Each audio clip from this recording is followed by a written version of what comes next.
Assalamualaikum warahmatullahi wabarakatuh. Selamat malam, salam sejahtera untuk kita semua. Kawan-kawan, malam ini saya sengaja mengundang Anda, untuk mendiskusikan persiapan pameran, yaitu, kelompok H8 plus, ya dalam rangka, ini ya, diniatkan, untuk mengenang, sahabat, Rani, ya, yang telah dipanggil Tuhan Yang Maha Kuasa. Kawan-kawan semua, kita tahu bahwa pada tahun 2020 ini banyak sekali, eee, orang-orang atau tokoh-tokoh seni, ya, yang harus menghadap Allah. Ya, yang terakhir kemarin hari Jumat kalau tidak salah itu, seorang maestro seni rupa kontemporer Indonesia yaitu Made Wiyante, dengan dalam usia 71 tahun, ya, itu, meninggal dunia. Saya punya catatan khusus terhadap tokoh satu ini karena memang saya cukup akrab bergaul dengan, beli Madewiante, seorang yang sangat punya pengalaman luar biasa, nasional maupun internasional, dan ketokohannya tidak diragukan lagi karena namanya bertaburan di banyak buku, di banyak media, dan karyanya banyak juga dikoleksi oleh para kolektor kenamaan dan termasuk dikoleksi oleh museum-museum penting di negeri ini dan di berbagai, negara. Saya, terkait dengan, Bli Madewiante ini sangat terkesan karena dia adalah sosok seniman yang, suka diskusi, ya, dan suka bereksperimen, suka membaca. Dan yang lebih menarik itu adalah dia sangat peduli pada jejak-jejak kreativitasnya dengan mendokumentasikan seluruh apa yang dilakukan itu dengan sangat lengkap. Saya tahu sendiri karena bukan sering lah, beberapa kali ke rumahnya, ya, di Bali sana, dan saya ditunjukkan ke berbagai ruangan termasuk ruang data dia, ya, di mana dia sangat peduli ya dengan segala catatan, jejak, ya, kesenimanannya dia. Ya, mulai dari hal yang barangkali menurut kita remeh-temeh tapi bagi dia sangat penting. Contohnya misalkan sket-sket yang dioret-oret atau yang diterapkan di berbagai media. Ya, jadi kalau dia pas perjalanan adanya tiket, ya dia nyoret-nyoret tiket. Terus, berbagai kertas bekas bungkus makanan itu juga jadi media untuk sket. Jadi semua ndak ada yang terbuang bagi Bli Madewiante. Dan itu yang menarik disimpan semua. Jadi disimpan semua dalam almari khusus, maka itu bertumpuk-tumpuk data, ya, mulai dari, awal dia mengenal dunia seni rupa dan sampai, sampai saya kira sampai dia seumur, 70-an tahun itu. Ya, jadi dia, luar biasa dan ini mempermudah bagi, para penulis, bagi para kurator, ya, yang mengundang beliau itu kalau pameran, ya, itu luar biasa, data itu sudah sangat lengkap sekali. Nah, ini saya kira patut dicontoh ya untuk teman-teman yang menekuni dunia kesenimanan, apa yang dilakukan Bli Made itu perlu dicontoh karena saya malam ini ingin berbagi tentang apa yang disebut dengan medan kreativitas dalam konteks komunitas seni. Jadi medan kreativitas itu ada 4 hal yang bisa dicatat. Yang pertama, eee, apa yang disebut dengan ekspresi, ya. Kemudian yang kedua ada yang disebut dengan produksi, terus yang ketiga apa yang disebut dengan apresiasi, dan keempat diseminasi.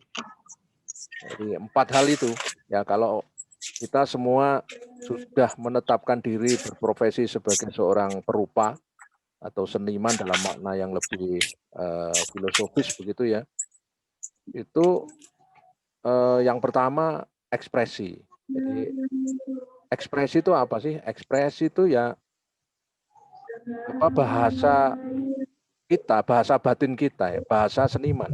Ya. Seniman itu berbahasa menggunakan nalar-nalar ekspresi. Jadi logika-logika ekspresi ya yang dimainkan dengan segala apa itu kekuatan imajinasi dan cita rasa ya itu sesuatu yang sangat diperjuangkan seniman. Bahwa kemudian terjadi ekspresi yang kemudian menjadi ada daya beda di sana, bisa melihat ekspresinya Fajar, bisa melihat ekspresinya Enkos, Clemens, ya, si Frank, ya, terus kemudian yang lain-lain itu karena semua itu bisa hadir karena ada daya beda di antara sekian banyak seniman itu karena adanya ekspresi itu. Jadi ekspresi itu tuh kayak sidik jari ya, kayak sidik jari. Jadi kalau sidik jari setiap orang punya sidik jari yang berbeda-beda itu, yang berbeda-beda dengan demikian karya-karya Made Wiyanto dan sebagainya termasuk karya Anda semua itu kalau sudah terkait dengan sidik jari itu artinya di situ ada semacam personal style atau identitas diri yang hampir semua seniman menggalinya itu. Tetapi bukan berarti sidik jari itu dalam arti nanti dalam konteks gaya, dalam konteks eksplorasi bentuk itu tidak bisa bergeser. Bahkan itu ditantang untuk bereksperimen kayak Made Wiyanto itu. Mulai dari lukisan, ya batik, dan sebagainya sampai dia juga merambah ke seni pertunjukan. Karena dia memang multi talent ya, jadi dia itu juga perupa, juga penari, juga pengrawit atau pemain gamelan Bali. Ya, dan itu semua dilakukan dengan sangat termasuk yang kemudian dia lakukan dalam dunia sastra.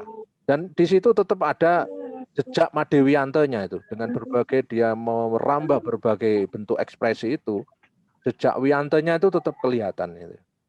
Ya. Jadi ini namanya sidik jari itu sekalipun berubah apapun dalam bentuk apapun dengan media apapun sidik jari itu tetap ada di situ. Ya. Itu yang pertama. Yang kedua itu soal produksi. Ya. Jadi soal produksi dan produksi itu ya terkait dengan bagaimana apa itu ekspresi itu kemudian diformulasikan di dalam satu bentuk yang kemudian diakui sebagai sebuah karya seni ya dan produksi itu akan dikenal ya apabila nanti produksi itu diapresiasi. Jadi kaitannya kalau sudah berekspresi maka akan dikenal produksinya dan yang berikutnya itu akan diapresiasi. Jadi intinya itu di sini ingin mengatakan bahwa tidak bisa mengaku seorang seniman kalau tidak punya ekspresi dan tidak memiliki produksi. Ya, maka tidak akan muncul apresiasi. Jadi penghargaan itu akan diapresiasi atau akan dirumuskan oleh masyarakat di sekitarnya itu karena ada dua itu, ekspresi dan produksi. Nah, kemudian yang terakhir adalah adanya diseminasi, ya, diperkenalkan, diperluaskan di dalam jejaring, ya di tingkat lokal, nasional, bahkan sampai ke mancanegara, termasuk Anda semua pernah ke Hungaria kemarin tuh sebenarnya dalam rangka diseminasi. Ya, jadi diseminasi itu memperluas ya jaringan, memperluas pengetahuan seni, wilayah edar karya Anda ke mana-mana yang itu sebuah kelaziman di dunia hari ini. Ya, sekalipun sekarang ini pameran live konkret itu masih terkendala ya karena masih pandemi, tetapi sekarang cara-cara menggunakan pameran virtual itu sudah mulai menjadi kelaziman baru. Ya, jadi kenormalan baru. Saya baru punya pengalaman membuat virtual exhibition ya di tingkat Asia Tenggara kemarin baru selesai. Itu Pak Henkos, Pak Klemin juga ikut di situ. Nah, itu satu pengalaman yang kemudian mendapatkan apresiasi yang sangat luas. Ya, saya tidak membayangkan kalau pameran itu waktu itu dilaksanakan secara live di suatu tempat, di suatu waktu, ya, secara konkret Tetapi begitu ini ditransformasi ke bentuk virtual, ternyata pameran itu mendapatkan tanggapan yang sangat luas. Dan lintas lokal, lintas negara, ya secara internasional itu, ya, dan kita juga bisa mengundang sedemikian rupa tanpa ada biaya speser pun dengan teman-teman di luar negeri. Ya kemarin kan ada orang Filipina, ada Singapura, ada apa itu Malaysia, ada Brunei Darussalam, ya. Itu semua bisa hadir dan kita bisa mudah menghubungi mereka tanpa mengeluarkan biaya apapun, ya, dan bisa bergabung dalam pameran virtual itu. Ini saya kira ini bentuk kelaziman hari ini, ya lepas ada pandemi atau tidak, tapi ke depan itu rasa-rasanya, ya itu ada transformasi kenormalan baru dalam berbagai kehidupan. Karena itu kita harus siap-siap sebagai seniman, ya harus menyiapkan peta mental kita untuk menyongsong era baru dalam pameran-pameran dengan format yang tidak live, tetapi dengan format yang virtual. Nah, ini yang disebut dengan medan kreativitas. Nah, dalam konteks itu, kita mengenang saudari Rani ini, sebenarnya saya menangkap dia itu sudah punya kesadaran ke sana. Jadi almarhumah Rani itu, sekalipun saya belum mengenal ya, belum mengenal secara akrab, dan tapi saya sudah mendengar namanya dari teman-teman cerita ke saya, dan memang pada sebelum beliau meninggal itu katanya ingin berkenalan dengan saya, ya, tetapi Allah sudah mendahului untuk memanggil beliau ke surga sana, dan tapi lepas dari itu saya merasa sahabat kita Rani ini sudah memiliki kesadaran medan kreativitas itu. Bahwa kreativitas tidak hanya berhenti pada aspek ekspresi, tidak cukup dengan aspek produksi, tetapi juga harus didukung oleh aspek diseminasi dan apresiasi. Jadi 4 hal ini tidak bisa lepas satu sama lain ya. Jadi ini yang disebut dengan satu kesatuan. Nah, kalau ada ekspresi dan produksi saja, itu orang tradisional. Jadi kalau hanya ekspresi saja, terus kemudian hanya produksi, titik, ya, itu orang tradisional. Karena orang tradisional itu aspek apresiasi itu tidak terlalu diinginkan. Karena apa? Karena dia berkarya seni itu untuk berdharma kepada Tuhan yang Maha Kuasa atau para dewa kalau konsep-konsep tradisional ya. Jadi dia berekspresi dan berproduksi itu tidak ada keinginan sama sekali untuk mendapatkan penghargaan dari orang lain. Tetapi justru dia menginginkan ini mendapatkan pahala atau mendapatkan semacam ya balasan itu karena dharmanya, ketuguhannya dia pada dewa atau pada Tuhan. Itu kalau tradisi. Nah, kemudian masuk ke era pra-tradisi, katakanlah modern itu, orang kemudian menambahkan satu hal yang lagi, yaitu apa? Yaitu apresiasi tadi. Orang modern itu membutuhkan pengakuan, ya, membutuhkan rekognisi pada orang lain. Ya. Ketika pengakuan itu diterima, maka karya Anda itu akan diakui dan mendapatkan nilai. Nilai itu bisa nilai simbolik sampai ke nilai kapital atau nilai ekonomi. Ya. Jadi kenapa ada karya seni yang sangat mahal ya karena dia ada apresiasi yang tinggi, ya ada rekognisi di sana. Ya, jadi rekognisi itu tentu diperoleh dengan berdarah-darah, harus diperjuangkan dari waktu ke waktu dengan sangat tekun, ya seperti yang kita lihat dari para seniman seperti Made Wiyanto itu, ya. Jadi kalau Made Wiyanto kemudian karyanya terapresiasi dan kemudian terdiseminasi dalam ruang-ruang kolektor dan museum itu karena dia mendapatkan pengakuan di sana sini. Jadi itu adalah mekanisme di dalam medan kreativitas. Nah, jadi Rani itu ketika mengajak Anda ke luar negeri, itu saya kira juga punya kesadaran membuka ruang-ruang yang lebih luas bagi adanya kemungkinan-kemungkinan baru terjadinya rekognisi pada seniman-seniman yang diajak ke sana itu. Nah, ini saatnya kita melanjutkan keinginan-keinginan yang baik itu ke depan dengan cara yang tentu harus disiapkan dengan sangat maksimal ya. Jadi saya merasa pameran di Batu itu justru menantang ya. Jadi tantangannya itu justru kita harus memperkuat visi edukasinya. Ya, jadi Batu itu masih perlu ada pameran yang punya style yang tidak biasa gitu ya, yang tidak biasa. Itu agar juga orang itu tidak punya persepsi bahwa seni rupa itu ya itu saja, bukan. Jadi harus ketika pameran itu juga harus ada desain mengenai bagaimana pameran itu bisa dikenang, terus mendapatkan apresiasi yang tinggi, lalu bisa dicatat ya dalam memori kolektif dari masyarakat yang menonton pameran itu. Ya, jadi ini semangatnya harus ke sana. Tapi kalau hanya sekadar pameran, ya sekadar pameran saja, sekadar unjuk karya saja, saya kira itu ya sebagai seniman menurut saya kurang strategis ya. Karena pengertian pameran itu bagi saya secara filosofis adalah praktek mengada. Jadi pameran itu adalah strategi dan praktek mengada.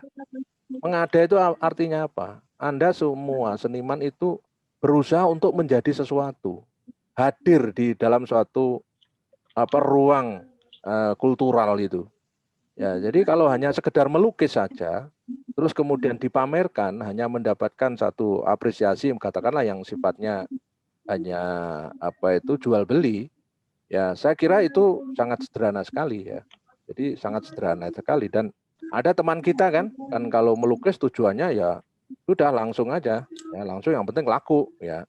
Ya itu enggak apa-apa juga ya. Tetapi harus diingat bahwa medan kreativitas itu bukan sekadar itu yang seperti yang saya katakan tadi ada 4 hal ya dalam medan kreativitas itu. Nah, saya berharap dan betul-betul berharap kepada teman-teman di H8 ini dan H8 plus saya minta nanti ada yang bercerita apa sih yang dimaksud kelompok H8 plus itu. Ya, kemudian apakah ini kelompok yang fluidi ya jadi yang hanya sementara yang fluid cair kemudian bisa sekarang ini aja terus kemudian setelah itu bubar atau nanti terus menerus dengan ada agenda-agenda yang yang didesain terus menerus bukan hanya parsial tetapi ada peningkatan-peningkatan yang arahnya kualitatif dan berkeinginan untuk mendapatkan satu rekognisi yang lebih signifikan untuk eksistensi kelompok ini ya. Sebab kalau tidak arahnya ke sana, saya kira sebagai sebuah komunitas itu nanti tidak memiliki identitas. Ya, sebab sebuah komunitas bagi saya adalah harus punya platform yang kuat. Ya, platform itu katakanlah visi lah, visi. Visi ke depannya itu kayak apa? Visinya itu harus seperti apa? Itu harus betul-betul digariskan mulai sekarang itu akan dijadikan semacam nilai-nilai etis ya pada anggota kelompok ini ya. Nah, kebanyakan komunitas yang tidak punya platform itu memang hanya sebentar eksis atau sebentar muncul setelah itu wassalamualaikum memang.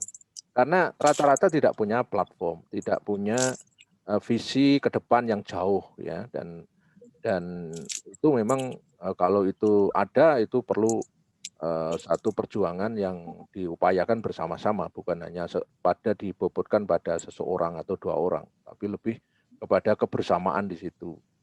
Nah itu kalau belajar dengan teman-teman yang lain yang sudah lama berada di dalam komunitas itu ya yang awet itu karena ada platform ya jadi ada platform tentang komunitas itu.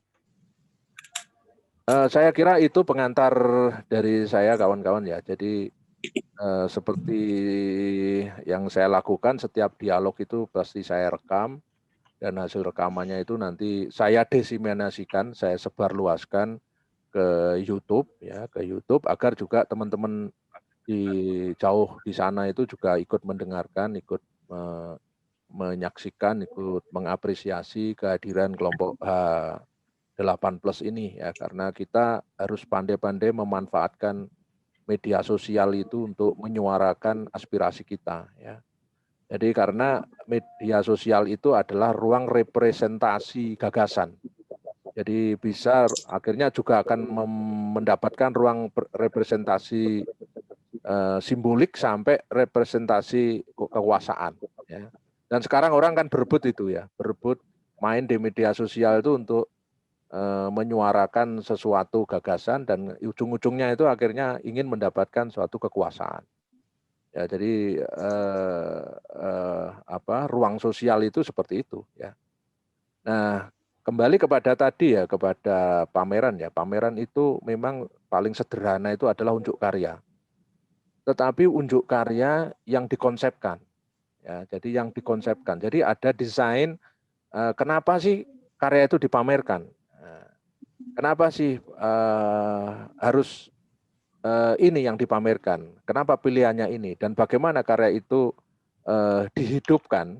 Ya, dihidupkan di dalam suatu ruang yang disebut ruang yang bermakna. Jadi kalau Anda membawa karya dari rumah Anda bawa ke sebuah ruang yang namanya galeri, maka galeri itu adalah ruang eksistensi.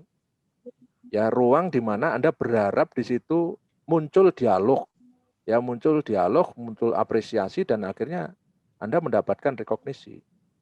Ya, berbeda kalau karya itu Anda letakkan di rumah saja, Anda lihat-lihat sendiri, ya itu sangat berbeda konteksnya apabila Anda membawa suatu karya, dibawa ke suatu ruangan yang namanya galeri atau apa namanya, yang kemudian Anda bingkai, ya di situ adalah art event, peristiwa seni, ya peristiwa seni, maka apa yang harus dipertahankan dari peristiwa seni itu adalah gagasan dan dampaknya di situ. Ya, karena itu dalam merepresentasikan pameran itu tidak bisa asal-asalan bagi saya. Makanya sekalipun pamerannya itu di kota kecil, Kota Batu, terus di Galeri Raos, ya saya kira H8 punya istilahnya itu punya niat yang harus bervisi lebih jauh lagi. Jadi bukan sekedar pameran yang asal-asalan ya. Jadi artinya pameran yang betul-betul ada konsep yang baik ya dan punya greget ya, punya greget sebagai sebuah peristiwa seni yang bernilai simbolik ya, atau bahkan mungkin sampai ke nilai tonggak ya, milestone hadirnya satu peristiwa seni yang patut dihargai ya. Jadi itu saya kira catatan saya di awal, nanti sambil dikembangkan ketika Anda semua sudah bicara dan saya persilahkan siapa yang akan bicara karena di sini saya tidak memiliki narasumber yang saya tunjuk, tetapi bebas saja siapa yang akan memulai, mungkin Pak Enkus dulu atau Pak Jinung atau Mas Fajar atau yang lain-lain lah boleh bicara dan di sini yang penting menjelaskan visinya dan lalu bagaimana ke depannya, lalu dalam konteks tribute to Rani ini seperti apa. Ya saya kira itu dari saya. Silakan siapa yang akan bicara duluan. Oke, Pak Enkus, silakan. Saya pikir mungkin nanti supaya bisa tahu detail, kali Mas Fajar perlu menyampaikan dulu kenapa H8 ini dibentuk dan bagaimana dibentuk, karena kami ini direkrut oleh Mas, itu yang pertama. Yang kedua, mungkin aku Pak Jinung bisa ngobrol karena itu juga kontributor dari kita, dan juga nanti mungkin bisa dikasih kesempatan Pak Kris dari Budapest Hungari. Beliaunya ini yang membantu kita di sana, di samping saudari Rani. Saya pikir mungkin Mas Fajar dulu, biar cerita dulu Pak Jinung. Oke, terima kasih waktunya Pak Juli. Oh iya Pak Juli, silakan, itu ada Pak Kris Utomo dari Hungaria. Nah, Pak Kris itu suaminya Maharani. Oke, saya akan memulai bercerita asal berdirinya H8. Ini maaf Pak Juli dan teman-teman semua, ini karena agak panjang jadi saya tulis. Nggak apa-apa ya. Asal berdirinya H8 Plus. Berawal dari pertemuan secara intens setelah adanya pameran di Hungaria dan kelompok friendship di Galeri Raos Pondok Seni Batu, Rani berencana berpameran 8 orang dari Hungaria dan 8 orang dari Pondok Seni Batu yang sedianya akan berlangsung di bulan Maret 2020 di Pondok Seni Batu. 8 orang yang Rani pilih adalah 1. Fajar Junaidi, 2. Mulmoni, 3. Sireng, 4. Anwar, 5. Slamet Denkus, 6. Heri Pur, 7. Ahmad Yunus, 8. Rani sendiri. Tapi karena COVID-19, akhirnya acara tersebut di-cancel. Dan kemudian kita berlima, yaitu Fajar Junaidi, Rani, Mulmoni, Sireng, dan Yunus, mempunyai gagasan untuk melanjutkan pameran dengan membentuk sebuah kelompok dari 8 orang tadi, yang akhirnya dinamai Rani H8. Menurut Rani, H8 itu kepanjangan dari Hungari 8, yang sedianya akan Rani bawa ke Hungaria untuk berpameran di sana berikutnya. Sebagai langkah awal, H8 akan memulai berpameran di Galeri Raos Pondok Seni Batu dengan tema Narasi Cinta, yang akan berlangsung di minggu pertama bulan Desember. Kami berkarya di rumah, H8 intens bertemu untuk berdiskusi dan menyamakan visi, yang pada akhirnya sepakat untuk membuat H8 sebagai lab, sebagai wadah untuk pengembangan diri, saling terbuka dari kritik dan saran, agar ke depan menjadikan H8 lebih berkualitas. Dalam perjalanan diskusi yang intens, ada pengembangan nama menjadi H8 Plus. Di mana ada penguatan-penguatan konten. Contoh, selama ini pameran-pameran dilakukan, kita melihat hanya sebatas karya sebagai elemen pameran. Dengan hadirnya Plus dalam kelompok H8, mengartikan adanya penajaman konten, di mana pameran itu ada instalasi yang dilakukan sebagai rangkaian daripada elemen semua karya dari penupa H8. Itu menjadi sebuah kesatuan yang berbeda dengan pameran-pameran yang selama ini kita lihat, yaitu karya sebagai elemen ruang. Kemudian Plus selanjutnya ingin menghadirkan sebuah manajemen art pameran yang disebut kontributor. Akhirnya kerangka ini yang mendasari kesatuan dari nama H8 Plus. Terima kasih, mohon saran dan kritik untuk perjalanan H8 Plus ke depan. Asal berdirinya H8 Plus, Pak Julia. Ke depan, setelah sepeninggalan Rani, kami sepakat untuk tetap eksis. Kira-kira begitu, Pak Juli. Mungkin Mas Slamet atau Pak Jinung bisa menambahkan. Itu aja, terima kasih. Assalamualaikum warahmatullahi wabarakatuh. Waalaikumsalam warahmatullahi wabarakatuh. Ya, terima kasih, Fajar. Barangkali yang lain akan bisa nambah, melengkapi. Denkus, silakan. Terima kasih. Tadi sudah kita dengarkan bagaimana kronologi dari terbentuknya H8.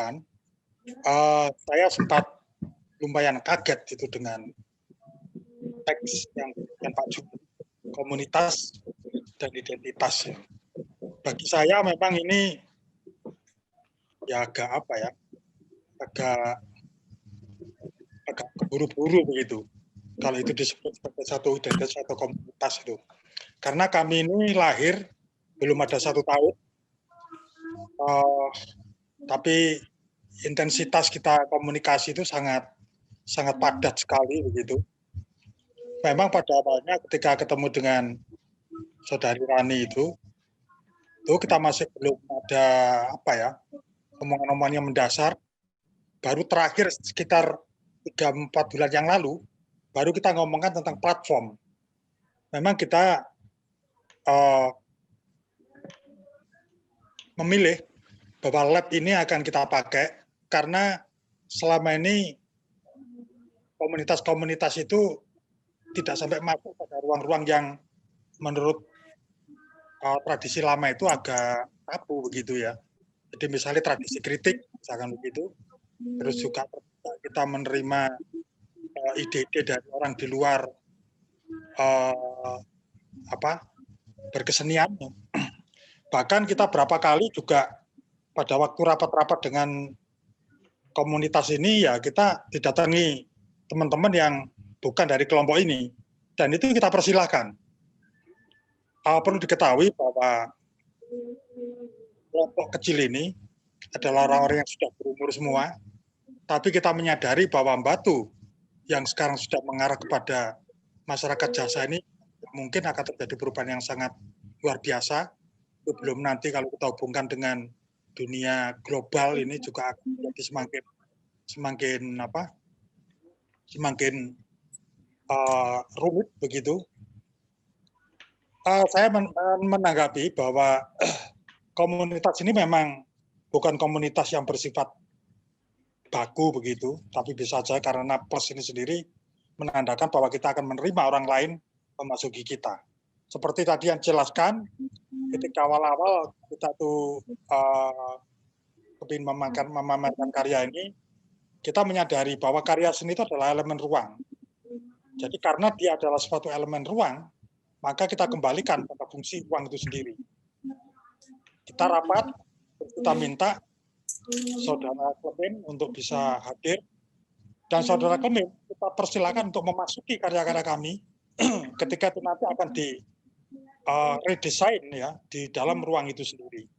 Sehingga kalau dulu biasanya karya seni itu hanya dipasang di tembok, senimannya itu demikian punya otoritas begitu, temboknya tidak boleh diotak-atik kecuali karyanya dia, tapi sekarang coba kita bebaskan.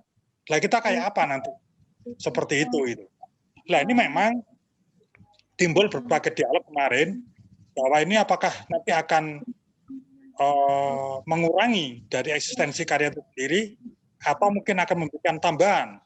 Tapi kami meyakini setelah dialog panjang bahwa nanti ke depannya itu ini akan menjadi menarik karena banyak ruang-ruang yang lain yang mungkin barangkali bisa menjadi ruang alternatif. Terkait dengan identitas, memang kami belum bisa menyampaikan secara apa kita mau kayak apa begitu. Tapi yang jelas bahwa visi dari kita itu ya lab itu yang intinya itu. Nah, identitas itu memang kalau kita pikirkan memang ini sangat rumit sekali itu karena identitas ini bukan tunggal tapi jamak. Karena identitas itu bukan satu bentuk masukan-masukan dari yang lain. Ada lingkungan, ada kondisi geografis, nilai-nilai tradisi.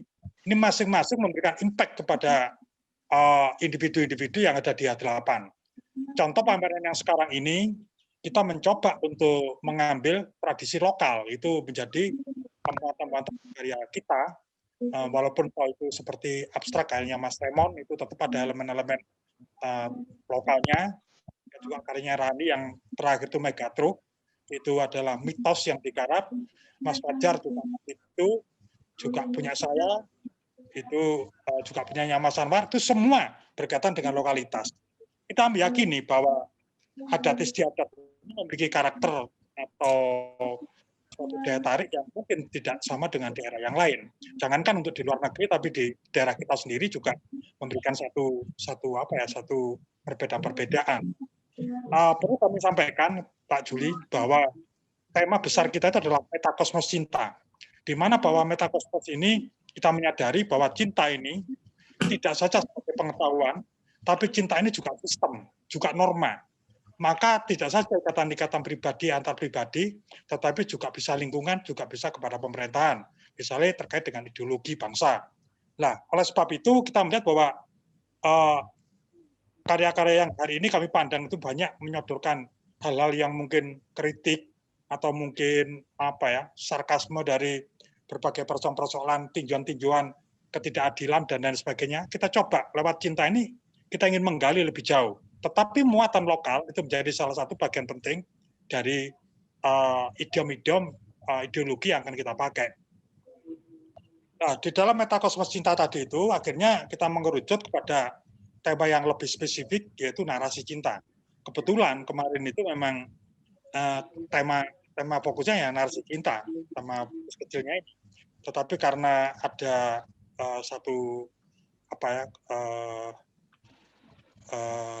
Mbak Rani meninggal dunia, sehingga ini mengubah tata cara atau pola-pola yang akan kita pakai pada awalnya gitu. Tetapi gagasan ini itu tidak berubah banyak. Ya nanti kita lihat di pameran nanti bagaimana bahwa satu dengan yang lain itu bukan Selamat sendiri, Fajar sendiri, terus Sireng sendiri dan lain sebagainya. Tetapi ini yang pameran H8 narasinya cinta. Jadi itu menjadi salah satu bagian yang integral, menjadi satu bagian yang ada koneksitas begitu, sehingga ini tidak seperti pameran di masa lalu yang dominan itu. Kita adalah bagian dari elemen ruang atau elemen dari gagasan yang dibentuk, yaitu narasi H8+. Nah, berikutnya adalah kontributor seperti Pak Jinung ini sangat kita pentingkan karena beliaunya ini mencoba untuk membantu kita terutama di manajemen artnya.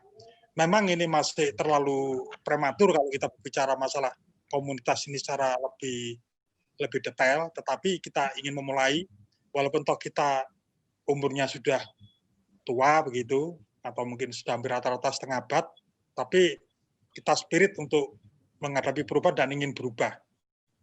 Sehingga pola-pola yang kita pakai memang setidak-tidaknya kita pakai pola pendekonstruksi kebiasaan pribadi-pribadi ini menjadi sesuatu yang agak berbeda. Kira-kira begitu tambahan saya. Mungkin nanti bisa beri kesempatan ke Pak Kris juga, Pak Juli. Oke, terima kasih. Salam. Ya, terima kasih Pak Slamet Engus. Jadi ada beberapa poin yang tadi bisa nanti kita diskusikan ya. Jadi soal tadi Pak Engus sebelumnya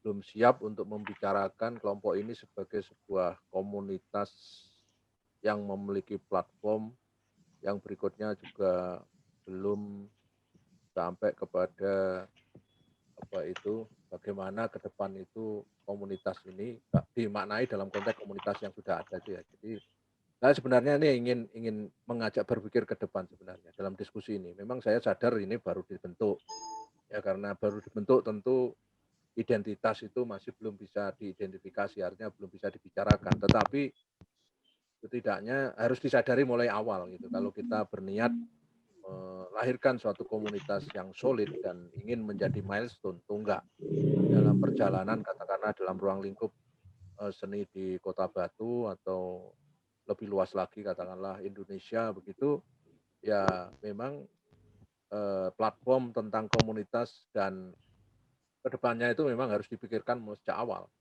Jangan sampai sudah jalan tetapi baru dipikirkan di tengah atau apa, itu biasanya terus nanti kalau ada masalah atau di tengah jalan yaitu sulit sekali untuk mengendalikan emosi-emosi yang sudah terlanjur kemana-mana itu ya. Karena misalkan komunitas yang memang sejak awal sudah disiapkan platformnya seni rupa kontemporer dengan bermain-main di dalam pendekatan transdisiplin kreativitas ya. Jadi kreativitas yang transdisiplin, yaitu kelompok jendela. Ya, kelompok jendela yang memang kelompok anak muda yang waktu itu diniatkan untuk masuk ke wacana dan praktek seni rupa kontemporer yang berbasis membuka sekat-sekat disiplin seni rupa ya. Jadi artinya tidak lagi mempertahankan definisi seni lukis sebagai seni lukis, lalu patung sebagai patung, ya grafis sebagai grafis, tetapi dia meletakkan dasar itu semua adalah sebuah unsur-unsur seni rupa atau dimensi-dimensi seni rupa yang bisa dipertemukan satu sama lain sehingga melahirkan suatu inovasi-inovasi. Ya memang ada di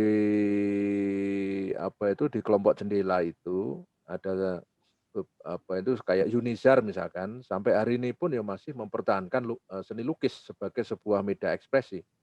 Ya, tetapi Yunizar itu kalau diamati lukisannya sejak awal berdirinya kelompok jendela itu dari waktu ke waktu mengalami berbagai perubahan-perubahan atau eksperimentasi artistik, ya termasuk teknik, ya. Karena awalnya dia itu memang masuk kepada dunia abstrak, ya, yang kemudian di tengah-tengah itu dia tertarik dengan dunia naivism, ya, karena dia sangat tertarik dengan lukisan-lukisan yang naif dari anak-anak, ya, kemudian lalu itu digabungkan juga dengan abstrak yang pernah ditekuni sebelumnya dan sebagainya. Jadi itu karena masing-masing individu maksudnya di anggota kelompok jendela itu memang platformnya adalah seni rupa kontemporer yang tidak mendefinisikan seni dalam satu disiplin, tetapi lebih mentransformasi berbagai disiplin dalam satu kesatuan kekaryaan itu. Karena itu dalam perjalanan dari waktu ke waktu kita selalu dikejutkan oleh inovasi-inovasi yang dilahirkan dari kelompok jendela itu. Nah, demikian juga komunitas yang lain ya, yang memang ada platform kayak Taring Padi misalkan. Platformnya itu kan ideologi kekirian. Waktu itu memang dekat dengan ideologi kiri karena dia sangat mengkritik kebijakan dari Orde Baru, ya, dan dia membela kaum marginal, isu-isu marginalisasi yang kemudian dia kritisi dan kemudian diekspresikan dalam suatu karya yang kritis yang ya memang terasa sekali idiom-idiom politiknya seperti lukisan-lukisan gerakan kiri ya di mana di berbagai tempat di berbagai negara itu selalu memang lukisan-lukisan yang sifatnya kritik sosial. Nah, itu yang saya sebut platform. Jadi platform itu mendasari seluruh kekaryaan dari anggota komunitas. Nah, tadi saya sedikit sudah mendengarkan satu konsep yang bisa nanti ke depan bisa dijadikan platform, yaitu apa yang disebut dengan metakosmos cinta. Tetapi ini juga harus didiskusikan ini, tema ini, apa maksudnya dari metakosmos cinta itu. Ya, di bayangan masing-masing anggota itu metakosmos cinta itu kayak apa gitu. Karena cinta itu kan satu perohanian ya dari aspek pengalaman dari kehidupan itu kemudian dibawa kepada hal yang sifatnya spiritualitas. Ya, seperti yang dikatakan seorang penyair namanya Jalaluddin Rumi. Jadi Rumi itu mengatakan bahwa cinta itu aspek tertinggi dari hidup itu. Karena seluruhnya itu kalau sudah ngomong cinta, maka sungguhnya hidup itu sangat indah. Kalau hidup itu tidak dibingkai dengan kata cinta, maka hidup itu sebenarnya isinya itu hanya saling memakan. Karena manusia adalah homo homini lobus. Manusia itu satu sama lain kayak serigala itu. Saling ingin menguasai, saling ingin bujui dan sebagainya itu homo homini lobus. Jadi manusia itu adalah serigala dari yang lain. Jadi, nah karena itu maka kata-kata cinta itu yang menyihir, yang menjadi katalisator dari katakanlah keberingasan ya, perilaku manusia yang dikendalikan oleh dunia bawah sadarnya itu. Jadi kalau kita bedah ini sebenarnya itu sangat dalam sekali makna ini karena itu mungkin nanti diskusi live saja di ngopi di tempat saya untuk membedah metafisika cinta ini karena ini diskusi filosofis ya. Jadi saya akan membedah nanti dengan berbagai istilah filosofis ini. Nah, kelebihan diskusi daring ini kan orang seperti sahabat kita dari Budapest ini bisa gabung ya. Tapi kalau live di tempat saya ngopi itu belum tentu bisa gabung karena terkendala jarak, terkendala macam-macam ya. Tapi dengan daring ini saya kira kita saling berkenalan. Bapak, saya kenalkan, saya Juli, saya temannya semua yang hadir di sini. Dan ya Mas, senang saya. Terima kasih atas bergabungnya. Waktu Budapest pukul berapa Pak sekarang? Sekarang kita beda 6 jam, jam 2 sekarang jam 2. Oh, jam 2 siang ya? Iya, jadi kalau winter time 6 jam, kalau summer time 5 jam.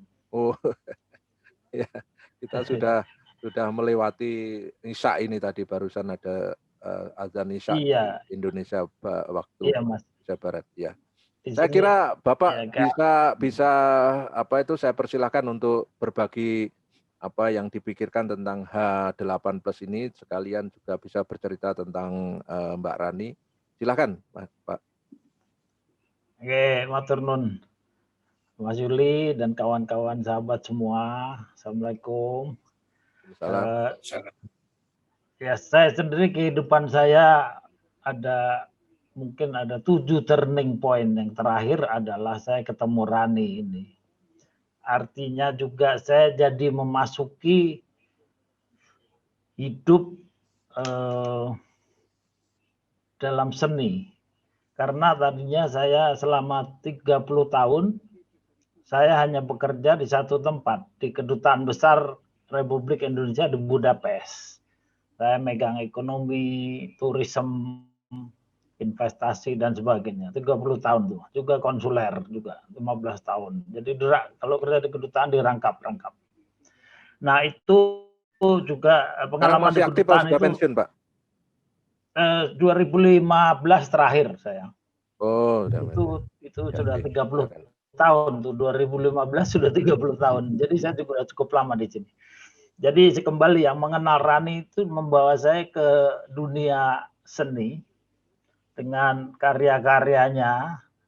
Bagaimana saya melihat beliau itu melukis sendiri di sini, kemudian membawa lukisan teman-teman, kemudian kita mempunyai rencana-rencana untuk lebih go to Europe gitu sebenarnya. Sebenarnya kita hari ini di Eropa Timur pada zaman sosialis dulu. Tapi setelah dia masuk Uni Eropa 2004, dia tidak mau lagi menyebut Eropa Timur karena itu kesannya sosialis komunis. Jadi dia mengangkat dirinya menjadi Eropa Tengah. Di dalam semua publikasi itu dia menyebut dirinya Central Europe sekarang. Nah, terkait dengan Rani lagi, jadi saya dibawa olehnya ke alam seni dan kemudian saya mualaf di Masjid Agung di Malang oleh beliau juga. Kemudian kami resmikan di Sarajevo, Bosnia, April 2019 tahun lalu. Waktu kami ada 3-4 hari kunjungi Bosnia, kebetulan saya sendiri ikut membangun dari tanah sampai peresmian Masjid Istiqlal Indonesia itu dulu sumbangan MUI, sumbangan dari MUI rakyat Indonesia, kemudian lewat Prabowo Sutejo, kemudian oleh Indonesia diberi nama Masjid Istiqlal Indonesia. Jadi itu kami berakhir di situ. Itulah 2 turning point yang mungkin terakhir hidup saya, yaitu saya mualaf, kemudian hidup dalam seni. Nah, dengan melihat kegiatan Rani selama di sini, selama mengunjungi Hungari ini, yang terakhir adalah rencananya untuk lebih konsentrasi lagi dalam kelompok H8+ arek-arek batu ini. Saya tentunya dalam segala geraknya saya selalu mendukung. Sampai hari ini pun dengan apa yang saya miliki,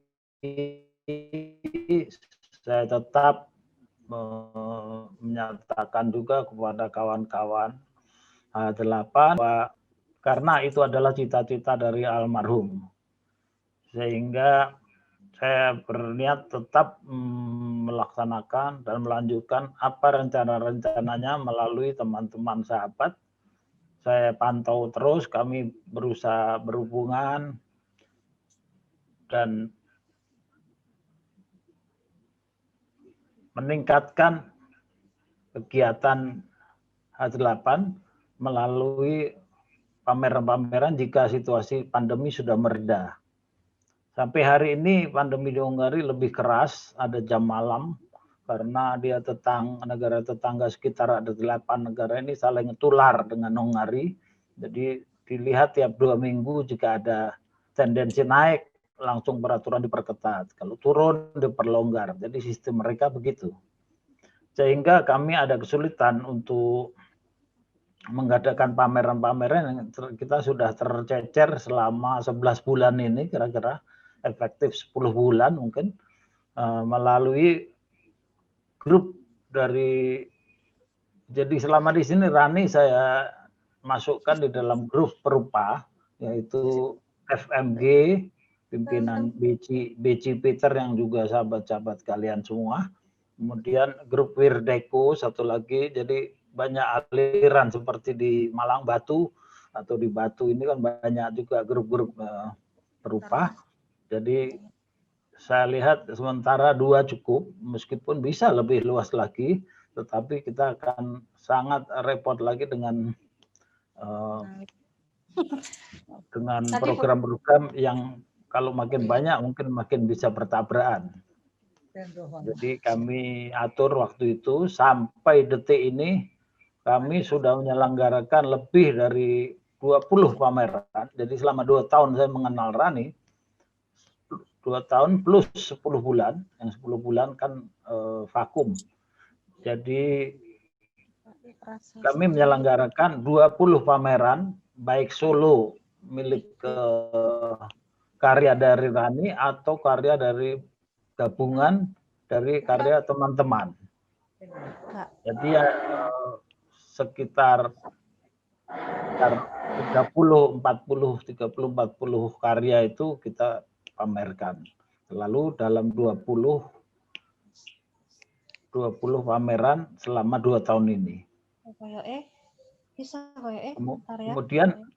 Kemudian selama di sini Rani juga menulis mengenai kejayaan Muslim, kejayaan Islam.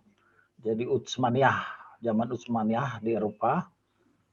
Sekitar ada 10 artikel dan 6 artikel lainnya umum yang umumnya terkait dengan kejayaan Utsmaniyah Ottoman di Eropa, di mana Hungari pernah dijajah oleh Turki atau Ottoman itu selama 150 tahun.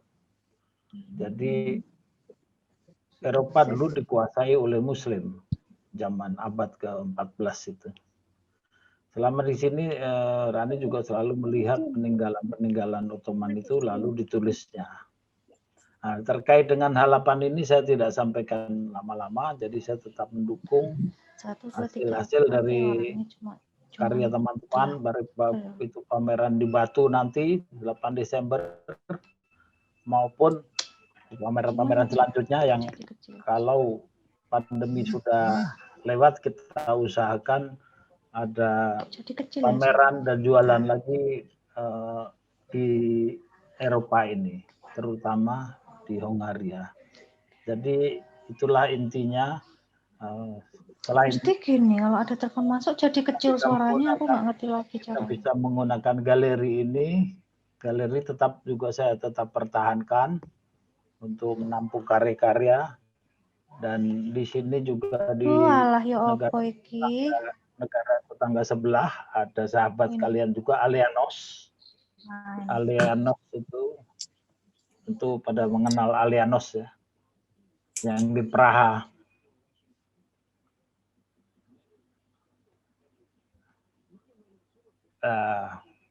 Baiklah, jadi itulah sambutan dari saya. Sekali lagi saya tetap mendukung dan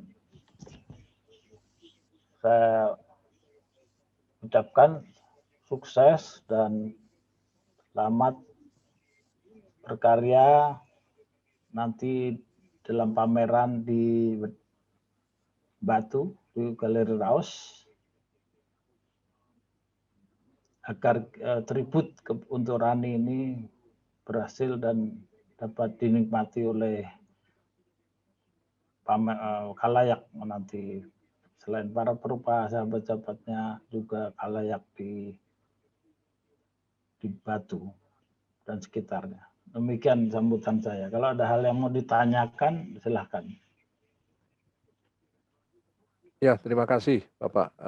Menarik sekali. Jadi sahabat-sahabat semua, kalau kita membaca perkembangan seni rupa di Eropa itu memang nama Hungaria itu pada awalnya memang jarang disebut-sebut dalam buku sejarah seni ya. Jadi kalau kita belajar seni rupa Eropa kuno itu memang itu era Yunani Romawi. Kemudian masuk seni rupa modern itu yang dijadikan sentral pertumbuhan seni rupa modern itu bisa disebut beberapa negara yang sering muncul di dalam publikasi adalah Inggris, Belanda, Prancis, dan Jerman. Negara-negara ini juga merepresentasikan pertumbuhan pemikiran terutama filsafat yang mendasari seni rupa modern. Ya, jadi memang di Inggris, Belanda, Prancis, dan Jerman, dan sebagian ada di Spanyol juga. Begitu masuk ke dunia kontemporer, ya, di mana kekontemporeran itu karena perubahan masyarakat ya dan tata politik dunia yang berubah memang karena pasca Perang Dingin, ya terus kemudian masuk di abad 21 di mana hubungan antar tempat itu makin mudah dan terkoneksi satu sama lain, maka dunia yang dulu tertutup karena memang dunia Eropa Timur itu kebanyakan adalah berhaluan komunis, sosialis gitu, seperti Rumania tetangganya Hungaria juga itu. Itu memang negara-negara yang pada awalnya itu sangat tertutup dan sulit untuk ditembus oleh orang lain ya.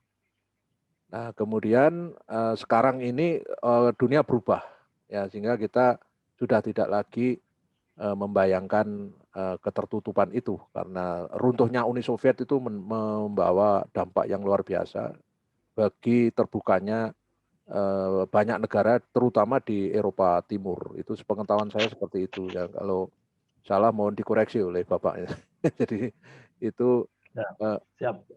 ya jadi saya melihatnya itu karena Uni Soviet bubar terus kemudian dampaknya di dalam peta politik di Eropa yaitu sampai munculnya negara-negara yang dulu berhaluan sosialis komunis. Ya sekalipun mungkin kayak Rusia itu masih seperti itu, tetapi mereka juga mulai membuka diri untuk terbuka dengan siapapun, ya dengan bahkan kapitalisme sudah tidak menjadi kosakata yang dihindari itu bahkan Cina pun yang dulu negara komunis total dan tertutup dengan siapapun juga mempraktekkan kapitalisme yang luar biasa. Nah, saya kira ini suatu perubahan peta politik dan Eropa juga sampai memunculkan Eropa bersatu itu ya masyarakat Eropa bersatu dan itu satu peta politik baru yang kemudian negara-negara yang relatif kecil ya dari seperti Hungaria, Rumania dan seterusnya sampai di Eropa Barat kayak Swedia, Polandia dan sebagainya itu kan juga mulai terdengar aktivitas seni kontemporernya dan itu kelihatan dalam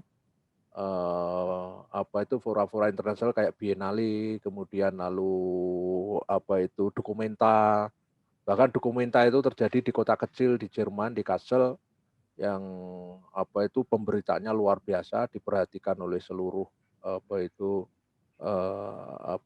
yang disebut medan sosial seni internasional itu. Kalau sudah ada Documenta yang diselenggarakan 5 tahun sekali di kota kecil untuk ukuran di sana itu mendapatkan perhatian yang sangat luas. Sebagaimana Biennale Venezia di Itali itu juga mendapatkan tempat di publik seni rupa dunia ya. Nah, bukan dengan seperti itu ya, contoh-contoh seperti itu sangat mungkin ya. Hongaria itu nanti ke depan juga akan menjadi satu sentral baru untuk pertumbuhan seni rupa kontemporer. Itu yang saya lihat perubahan-perubahan yang belakangan ini terjadi di Eropa. Jadi apa yang disampaikan oleh Bapak tadi, saya kira terkait dengan semangatnya Mbak Rani, itu saya kira Mbak Rani juga sudah punya kesadaran sana. Ya, artinya mencium gelagat perubahan itu dan kemudian bisa dimanfaatkan, memunculkan opportunity atau peluang yang bisa dimanfaatkan oleh siapapun, tidak hanya orang yang tinggal di Hungaria, tetapi juga orang-orang dari Batu itu bisa bermigrasi ke sana.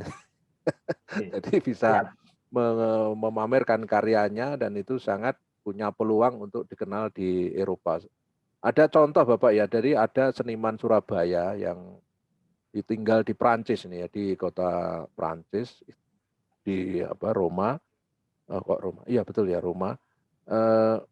Itu kok Prancis kok Roma? Betul ya, ibu kota Prancis. Paris ya, kok ya, Roma lah, Italia. Di Paris itu dia hidup sudah sangat lama dan selalu mengabarkan pada saya tentang aktivitas dia, karena memang eksis di negara Eropa dan itu ada yang memperjuangkan tuh orang-orang dari luar, terutama dari negara-negara mantan jajahan Eropa kayak Indonesia itu. Ya, itu butuh perjuangan kira-kira katanya itu berlipat-lipat. Jadi kalau tidak punya semangat yang luar biasa, itu kita itu tetap dianggap inferior. Ya, karena bayang-bayang dominasi modernitas Eropa itu yang dibawa oleh kolonialisme sampai hari ini itu masih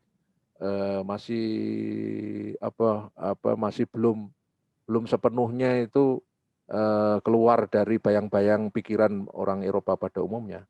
Ya, sekalipun juga itu sudah secara politik sudah sangat terbuka, tetapi seperti kayaknya Islamophobia itu contohnya misalkan, itu kan masih seperti itu, masih ada ya, kadang-kadang juga sampai memancing pikiran-pikiran pemimpin yang kemarin sempat rame, yaitu Macron, yaitu presiden Perancis yang ya terus kemudian menjadi perhatian kritik dunia yang luar biasa itu.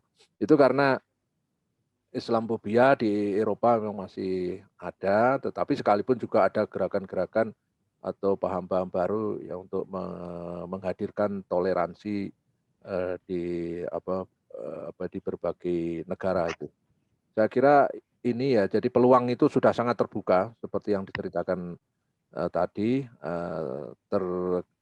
Terkait dengan itu, maka H8 Plus ini ya harus mindset-nya betul-betul diubah ya, dari mindset lokal menjadi mindset global. Ya, jadi mindset seniman yang hanya bekerja asik di studionya sendiri harus berjejaring dengan siapapun, ya itu kesadaran sekarang ini. Jadi itu yang penting dipikirkan ke depan.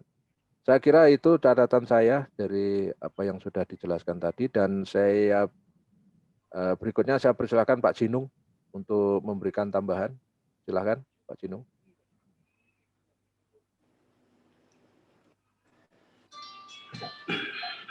Terima kasih, selamat malam.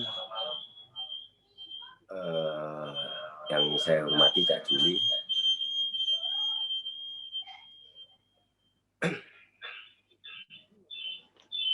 Yang telah mengangkat sebentar.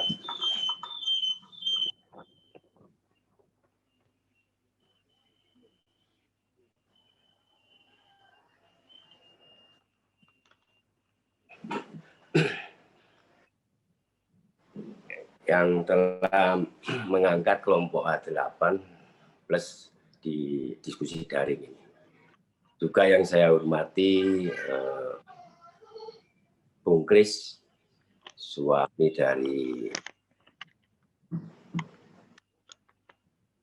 Mbak Rani. Selamat siang di sana, Bung Kris. Dan tentunya malam. H8 Plus yang lagi on air di malam hari ini, terutama Cak Slamet, Hendro Kusumo yang tergabung di H8+. Kalau saya menyebutnya sebagai pemandu wisata, ibaratnya seperti itu. Seorang pemandu itu sudah tahu betul proses baik mulai titik, manfaat, dan arah daripada sebuah objek. Jadi sudah sangat menarik kalau H8+ ini ada seorang yang namanya tidak asing lagi di Kota Batu dan tergolong seniman senior di Kota Batu ini, Cak Slamet Hendro Kusumo. Lebih akrabnya tadi yang bicara nomor 2 tadi, Bung Kris, itu namanya Cak Met Enkus.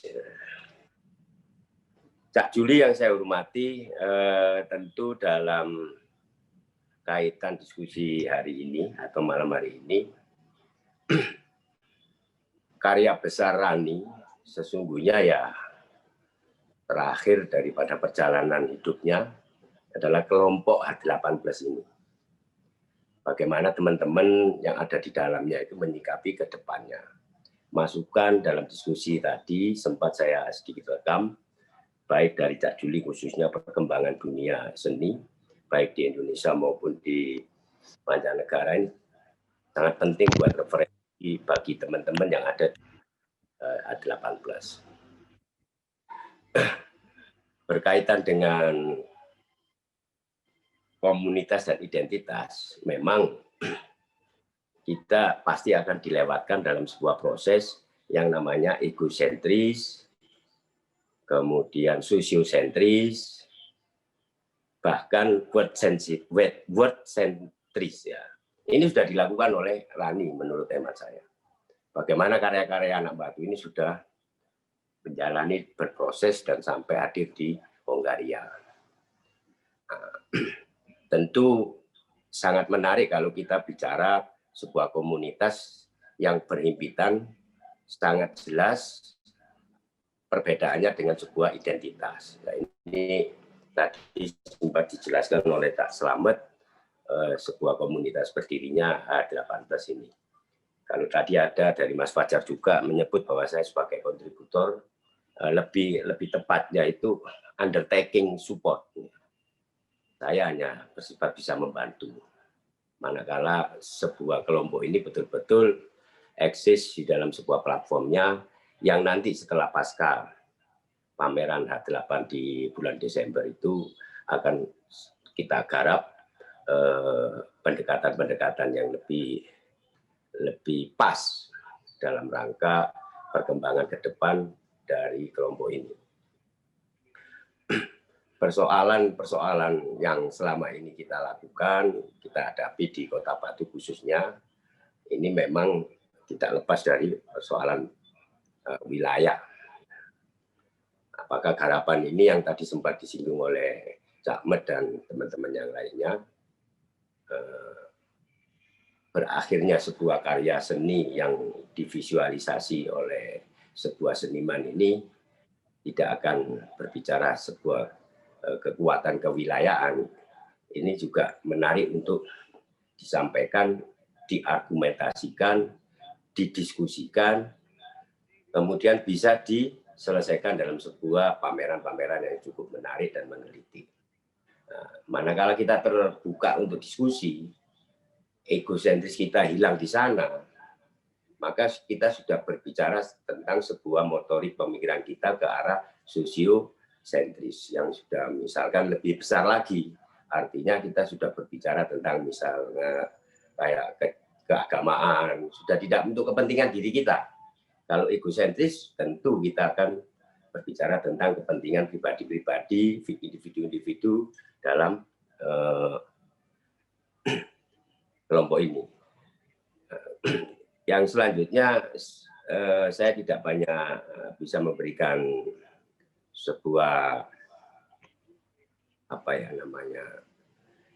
saran, tapi saya ikut di dalamnya tentunya bersama teman-teman 7 orang ini. Mari selalu berdiskusi dengan banyak membaca referensi, banyak mengikuti beberapa perguncingan perkembangan seni rupa, khususnya ya kita punya seperti yang saya hormati ini Cak Juli ini, Asep dari Batu ini ya jangan artinya bosan-bosan kita untuk beranjak sana, terutama ke basecamp.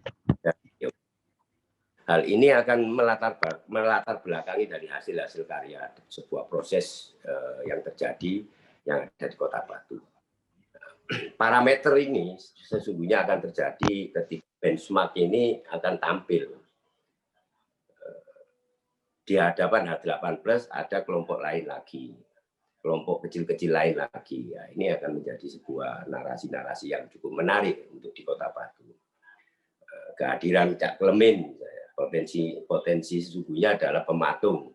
Tapi ketika berbicara sebuah pameran konten yang dihadirkan 8 orang atau 6 pelukis yang ada di H8, misalkan, beliaunya akan dipaksa untuk memberikan satu imajinasi, sebuah konten fine art yang untuk membahas dan menentukan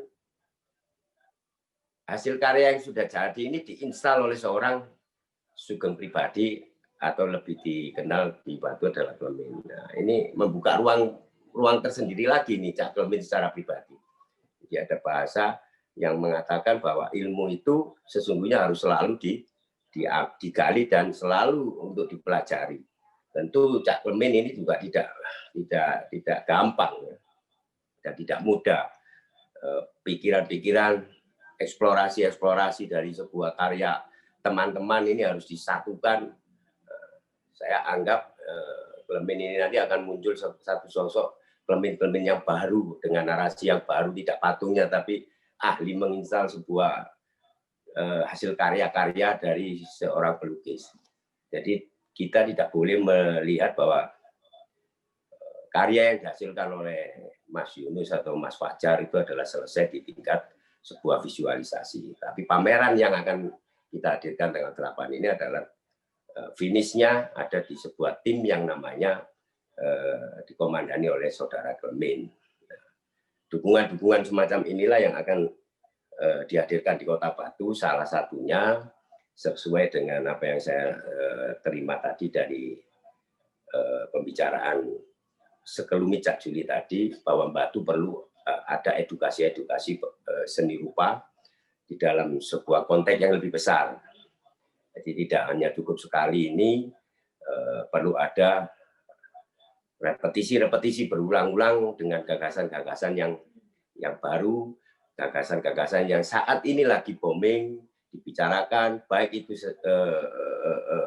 gagasan yang lagi dibicarakan dengan kondisi yang sekarang ini, baik yang itu menyedihkan, membahagiakan, atau bahkan tentang sebuah kekuasaan yang mengakibatkan sesuatu atau kelompok atau wilayah itu tertindas. Nah, ini akan muncul dari garapan-garapan teman-teman yang ada di H8.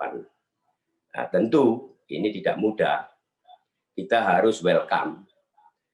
Kita memang perlu belajar bersama-sama ini. Jadi tidak perlu kita berdebat yang tidak berakhir dengan meditasi, tapi kita perlu diskusi dengan sebuah hasil dengan sebuah proses meditasi atau perenungan. Nah, kebiasaan kita kan berdebat. Ini sudah kuno katanya Cak Juli. Perjalanan yang sekarang ini sudah tidak perlu debat itu. Diskusi. Kalau kita sudah diskusi, kita siapkan konsepnya masing-masing. Dari rumah kita ketemu sudah pada tataran yang sesuai dengan apa yang kita dapatkan. Baru kita ketemu. Nah, harapan H8+ ini menurut pemahaman saya dari seorang almarhum Rani ya seperti ini harapannya. Jadi ada nilai-nilai yang beda, bahkan radikalisme itu aja dibahas dalam konten sebuah diskusi ringan yang dilakukan oleh almarhum. Konsepnya sudah, bahkan konsep dan langkahnya almarhum ini sudah 2-3 kali langkah daripada kita. Cuma kadang-kadang kita yang ada di teman-teman H8 ini kan belum bisa menyamakan frekuensi pemikiran kita aja Pak sama almarhum dulu. Tapi bagi saya perjalanan apa yang telah ditorehkan oleh Rani sebagai ketua H8 Plus itu bagi saya perlu ke depan kita lebih gali lagi, kita hormati, bahkan tentunya kita jalankan sebuah gagasan besar ini sesuai dengan konteks yang sekarang, bukan konteks egosentris masing-masing, konteks kelompok. Maka saya berharap di akhir saya diberi waktu ini, Cak Juli, Cak Slamet, dan teman-teman harus segera berbicara tentang platform daripada sebuah kelompok H8 ini. Mau kemana sih kelompok ini? Nah, tentu ini garapan yang tidak mudah dan perlu beberapa kali pertemuan dengan narasi yang berbeda, dengan pemikiran-pemikiran yang berbeda, dengan cara pandang yang berbeda, dengan keahlian yang berbeda, 6 sampai 8 orang ini, tapi ditentukan dengan satu visi untuk menjalankan sebuah platform itu. Terima kasih. Assalamualaikum warahmatullahi wabarakatuh. Waalaikumsalam warahmatullahi wabarakatuh. Terima kasih, Kak Jinung. Oke, teman-teman, sebelum saya persilakan yang lain, nanti bisa saling menambahkan ya. Jadi saya mengelaborasi apa yang sudah dikatakan oleh Kak Jinung dan Pak Kris tadi. Sebenarnya ada poin yang sangat menarik dan menantang ke depan itu. Ini tergantung dari semangat kita ya, yaitu saya sebagai orang di Batu dan apa itu selalu kalau ada ide-ide yang mulai mendapatkan satu ruang untuk dirumuskan bersama-sama itu saya sangat senang sekali. Tetapi harus ada pancingan semangat ke depannya itu agar apa itu ya, aktualisasi diri kelompok ini segera cepat dikenal dan kemudian menambah semangat kita untuk eksis. Saya boleh dikatakan tantangan ini ya, setelah Anda pameran di Galeri Raos tanggal 8 Desember, ya saya menantang Anda semua, yaitu sekalian kita berkeringat yang luar biasa. Saya akan menantang untuk pameran di 3 tempat sebagai alternatif, tetapi jika bisa diambil semuanya. Yang pertama adalah Galeri Yogyakarta, kemudian yang kedua adalah Galeri Nasional Indonesia, Jakarta. Nah, kenapa saya pilih yang satu di Bali ya, di Bentara Budaya Bali, ya, atau di Museum Nike. Jadi ini tantangan agar kita berkeringat. Kalau kita hanya nyiapkan di kota kita sendiri, saya kira ini tidak ada masalah karena ya relatif mudah lah, relatif mudah dan tidak banyak mengeluarkan energi ekstra. Ya karena di kota kita sendiri maksud saya. Bukan berarti tidak serius, tapi apa yang kita siapkan itu relatif bisa kita jangkau dengan mudah. Nah sekarang kalau kita membayangkan 3 tempat itu, maka adrenalin kita itu langsung berubah. Ya, adrenalin kita akan berubah. Persiapan kita mungkin juga akan mengalami energi yang berlipat-lipat. Atau malah sebaliknya gitu ya. Tapi saya berharap tidak, karena Anda semua seniman yang sudah punya pengalaman berkarya dari waktu ke waktu, ya dengan ditantang tempat ini yang akan memiliki nilai sosiologis dan rekognisi yang kuat sekali. Jadi kalau kita siapkan dan Anda berhasil di 3 tempat ini, saya kira semua media nasional akan mencatat dan mempublikasikan. Ya, pameran di Galeri Nasional Jakarta, ya, Galnas itu sebuah tantangan karena di situ yang kita ditantang adalah kita menaklukkan ruang Galnas itu sebagai ruang capaian puncak dari apa yang kita bisa raih pada saat nanti kita pameran. Ya, jadi Nah, tentu masuk ke sana tidak mudah ya. Ya, itu tergantung dari bagaimana kita berargumentasi dan ya nun sewu, tergantung siapa yang membawa. Jadi biasanya butuh political speech ya, ngomong yang bersifat argumentatif dan memang bernada politis gitu ya, dan saya bisa dijadikan teman untuk mengantar Anda ke sana. Karena kalau saya kerja ini sekarang di usia sudah hampir 60 tahun itu, sekalipun masih merasa 17 tahun itu, kalau enggak ada tantangan yang besar itu, lah perjalanan berpuluh-puluh tahun gitu giopo gitu loh. Artinya berjalan mengkurasi tingkat nasional, bahkan Asia Tenggara saya tangani, lah terus neng kotane dhewe mek gur panggah neng muter neng Batu gawe opo gitu. Artinya ya harus ada tantangan yang lebih keras lagi.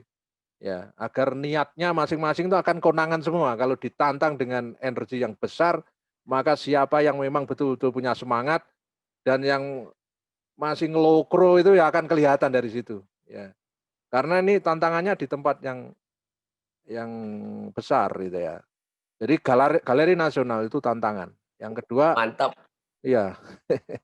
Yang kedua itu Galeri Jogja. Nah, kalau Galeri Jogja itu tantangannya pada publik. Ya, terutama pada publik yang kritis. Karena kita tahu Jogja itu adalah dalam tanda kutip Mekahnya seni rupa. Ya, jadi Mekahnya seni rupa, pusat orang dari seluruh Indonesia tumplek-blek kalau di sana. Apalagi kalau kemudian itu dekat-dekat dengan Art Jog. Wah, itu tambah keren itu. Ya, dan itu harus disiapkan, memang tidak bisa sembarangan. Jadi Galeri Jogja saya bisa mengantar Anda dengan relatif mudah karena saya punya hubungan di balik pintu dari teman-teman di sana. Ya, artinya bisa mengantar lah intinya. Terus kemudian yang di bagian Bali itu selain apresiasi juga market, yaitu terutama di Museum Nike. Ya, di Museum Nike itu karena di sana turis banyak, ya hampir tiap hari ada turis dan eh, apa itu turisnya tidak hanya 1-2, satu hari itu banyak sekali masuk ke situ. Ya, itu punya efek internasional yang luar biasa. Jadi kalau pameran di Galeri Nike itu sama dengan mungkin ya kayak pameran di Budapest ya, atau pameran di internasional, karena yang nonton itu orang Eropa, kebanyakan orang turis asing lah, bukan hanya Eropa aja, tapi juga Australia, Amerika, dari mana-mana, termasuk dari Jepang, dari Korea, itu banyak mengunjungi Museum Nike. Dan saya sering menjumpai turis-turis di sana itu memang sangat, kalau turis berkunjung di museum itu kebanyakan ya turis yang punya intelektualitas yang mumpuni gitu ya. Jadi itu saya kira tantangan ya. Jadi silahkan Anda pilih. Tetapi kalau disuruh milih, saya memilih antara dua itu. Kalau tidak di Galnas, ya Galeri Jogja. Ya, itu tantangan untuk menumbuhkan energi kita agar juga di antara anggota H8 Plus itu masing-masing punya visi yang sama, semangatnya, ya keinginannya sampai pada satu capaian itu betul-betul diupayakan sekeras mungkin, semaksimal mungkin, bukan yang asal-asalan. Dan kalau itu saya juga akan betul-betul mengatur energi saya untuk bertanggung jawab mengantar Anda sampai ke sana. Ya, jadi tidak ini bukan tantangan asal ngomong, tetapi betul-betul saya termasuk nantang Slamet itu juga untuk pameran tunggal. Itu sudah disiapkan. Nah, kalau tidak ada COVID, dia itu sudah pameran di Magelang itu. Ya, pameran tunggal itu di Magelang, dan yang akan buka itu direncanakan Pak OHD, ya. Jadi itu sekalian tak gebuk, iya, biar lek sugih tenanan gitu loh. Jadi itu punya efek gitu loh. Kalau hanya gur ngono-ngono tok gawe opo. Nah, ya, jadi itu saya antar ke sana, tapi karena pandemi harus ngalah dulu. Pada saatnya itu pasti akan disiapkan, dan pemilik galeri Apel Watu, Mas Dedi Po, itu juga sudah merancang event itu jauh hari sebenarnya, tetapi karena ada ini pandemi, ya kita harus tahu diri dan menyiapkan mungkin lebih baik lagi ke depan, dan ini sedang di reschedule ya, sambil menunggu pasar itu tumbuh lagi. Karena saya tidak mau memaksakan diri pameran di sana terus tidak ada hasil ya. Karena ya hasil apresiasi tapi juga menghasilkan dari segi market. Itu desainnya itu dua itu selalu kita berupaya. Pameran keluar masuk mekur pameran tok 10 katakanlah 20 karya dipamerkan balik 20 lah, terus energi itu digawe Pak malih percuma saja. Koyok seniman itu gak butuh duit aja. Kadang-kadang kita ini kalau sudah mengarah desain situ tuh kayaknya sangat materialistis. Tidak. Di dunia hari ini itu dua-duanya harus didesain. Yaitu pengakuan simbolik, pengakuan capaian karya, tetapi juga harus juga terapresiasi di market. Itu saya kira itu dua mata pisau yang sama pentingnya itu. Ya termasuk di Galnas juga begitu nanti. Sekalipun Galnas itu memang visinya tidak menjual, tetapi efek dari Galnas itu nilai jual karya Anda yang dipamerkan di sana itu akan mengikuti itu. Karena tidak gampang pameran di Galeri Nasional itu, termasuk di Galeri Jogja ya. Jadi itu untuk manas-manasi dan saya betul-betul nekat dan ingin melihat capaian yang di tanggal 8 Desember itu kira-kira dipakai modal untuk membuat proposal gitu, iya opo gitu. Ya, jadi akan saya evaluasi nanti tanggal 8 untuk modal pameran di tempat yang membakar semangat kita bersama. Jadi itu tantangan langsung telak ya dari saya. Ya mudah-mudahan Anda bisa menyiapkan ya dan ini menjadi semangat ya. Ya itu sekedar tantangan yang mohon nanti juga didiskusikan. Apalagi ada Pak Jinung, ada Pak Kris yang nanti akan secara internasional ikut membackup. Ya itu saya kira ini peluang ya. Jadi ini peluang. Jangan sampai kita itu mengkhianati peluang, karena peluang itu tidak hadir 2 kali. Ya peluang itu hadir sekali, kita harus langsung ambil dengan semangat yang luar biasa. Sebab seringkali para seniman itu ngeles dengan peluang, padahal peluang di depan mata karena seringkali kita tidak pahami dan kita selalu lolos dari peluang itu, padahal peluang itu ada di depan mata.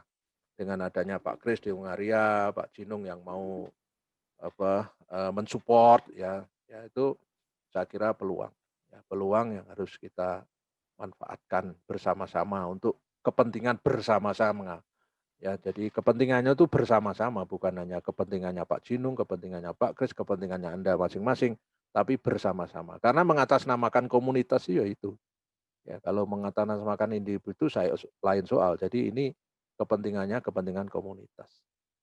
Nah, kalau saya merasa ada platform itu karena ini sudah bentuknya organisasi. Apalagi Anda sudah menyebut ketua namanya Fajar Junaidi yang Anda angkat sebagai ketua, artinya ini organisasi. Ya, karena organisasi pasti harus ada aturan main, ada rule of the game-nya harus ada.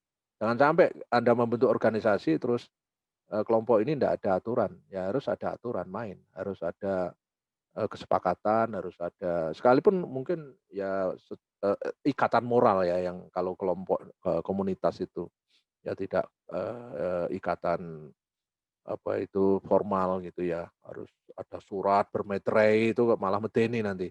Tapi ikatan moral menurut saya lebih berbau surgawi gitu kalau ikatan moral itu. Kalau masih surat di atas meterai itu masih duniawi, itu bisa dikhianati. Tapi kalau sudah moralitas kita meletakkan diri pada komunitas itu, saya kira kita tidak akan punya peluang untuk berkhianat ya. Jadi ini yang harus dibangun ya. Kalau tidak, orang kayak saya yang di luar 8 plus itu nanti akan nanggung bantunya ya, karena mesti was-was itu. Ya engko gek gitu. Jadi harus ada semangat yang sama, kejujuran yang sama dan niat yang sama. Saya terus ingat teman-teman Mouse Art waktu itu ya. Jadi Mouse Art itu yang waktu itu sebenarnya sudah komunitas yang sudah mulai jalan ya. Jadi komunitas yang saya coba waktu itu saya gandengkan dengan galeri Gracia ya, dan saya mencoba menerapkan pola penciptaan dan kreativitas kerjasama dengan galeri yang profesional. Jadi artinya itu dari kerjasama itu dibentuk misalkan teman-teman Mouse Art nih ada Sireng itu saksi matanya, saksi hidupnya, itu betul-betul bekerja tiap hari, kayak hadir di kantor karena ngontrak rumah, ya terus kemudian berkarya bareng di situ, dan masing-masing meninggali satu kamar-kamar gitu ya, dan itu berkarya setiap hari, masuk jam 9 pulang sore, itu kayak ngantor gitu ya. Jadi mereka dipaksa ya tertib waktu, on time karena ada target pameran dan memang dari 4 ini karena harus bekerja setiap hari, berkarya setiap hari, maka juga setiap bulan mendapatkan bantuan untuk hidup gitu ya. Jadi ini juga dilakukan waktu itu oleh Galeri Gracia. Nah, apa yang terjadi dari berkarya itu? Pertama, ada etos berdiskusi, saling meledek di dalam satu ruangan itu. Ada Sireng, ada Watoni, ada Rokim, ada almarhum Andri ya. Itu kan biasanya berkarya di rumah sendiri-sendiri. Ini ada 4 orang tinggal di suatu rumah ya, kemudian datang itu saling meledek, saling melirik, saling bantu bahkan ya, di satu sama lain itu saling membantu dalam teknis dan seterusnya. Ya akhirnya mereka keluar dengan karya-karya yang menurut saya maksimal saat itu dan tidak ketinggalan cirinya masing-masing itu. Sekalipun platformnya hampir sama, realis sama semua. Cuma Watoni ya tetap ada ciri Watoni, Rokim juga tetap ada Rokim, Sireng ada Sireng, si almarhum Andri juga ada gitu. Sekalipun hampir sama platformnya itu realisme gitu ya, tapi dengan ini. Dan kita selalu mendiskusikan tema pokok. Jadi tema itu sudah kita diskusikan, lalu masing-masing menyodorkan idenya, gagasannya untuk didiskusikan. Saya kira itu juga belum terbiasa waktu itu. Jadi gagasannya apa, kemudian lalu didiskusikan dengan saya waktu itu jadi kuratornya, ya. Kemudian saya memberikan masukan, bla bla bla bla bla begitu. Bahkan ketika sudah mulai dieksekusi di kanvas, saya pun juga ikut masuk mendiskusikan itu. Jadi proses itu terjadi dialog, sehingga memunculkan karya-karya yang memang punya daya ganggu yang menurut saya cukup kuat waktu itu. Nah, akibatnya setelah dipamerkan, ya ini saya buka cerita ini. Pada edisi pameran pertama, pamerannya Mouse Art itu semua karya terjual. Ya, semua karya terjual.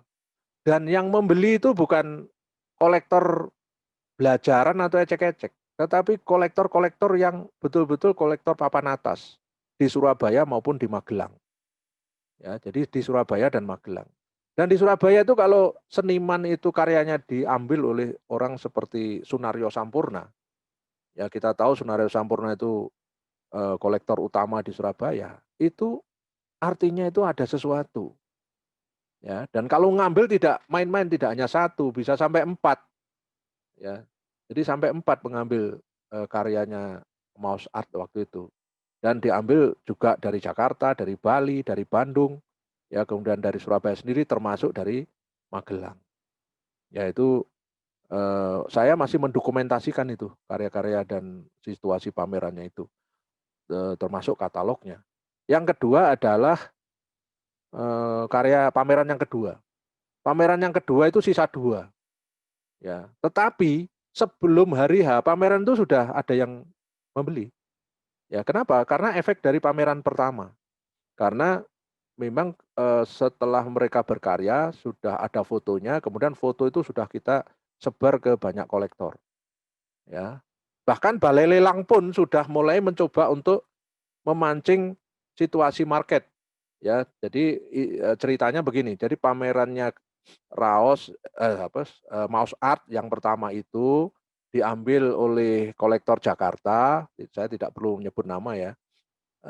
Dalam waktu tidak sampai 2 bulan setelah pameran itu selesai, yang jilid 1, karya-karya Mouse Art itu dimasukkan di lelang, ya, oleh kolektor dari Jakarta ini.